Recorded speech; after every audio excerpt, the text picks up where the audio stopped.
Ես հորդորում եմ բոլորին, եւ սա պետք է շատ ուշադիր մենք լսենք, որ երբ վաղը մենք արդեն սահմանները բաց կունենանք Թուրքիայի եւ Ադրբեջանի հետ, Հայաստանի Հանրապետության բոլոր քաղաքացիները, որոնց սա որևէ ձև վերաբերվում է, որոնք կարող է խնդիր կապ ունենան եւ այլն Ադրբեջանի կամ Թուրքիայի հետ եւ այնտեղի հատուկ ծառայությունները նաեւ ունենան ցանկություն հավաքագրել ուրեմն եւ կամ ինչ որ կապ հաստատել Հայաստանի Հանրապետության քաղաքացիների հետ, տվյալներ ստանալ եւ այլն, այդ ուղղությունով անհրաժեշտ հարաբերությունները ունենալ կապը ազգային անվտանգության ծառայության հետ, այո, շատ կարևոր է եւ Հայաստանի քաղաքացիները պետք է այդ առումով վստահեն ՀՀԱԱԾ-ին, որովհետեւ առանց դրա ապահովել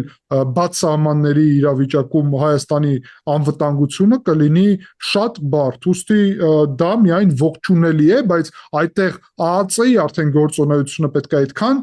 պրոֆեսիոնալ լինի, որ մարդիկ դրանով գիտենան, որ օգնում են պետությանը, այլ ոչ թե որևէ իշխանությանը, ոչ թե որևէ քաղաքական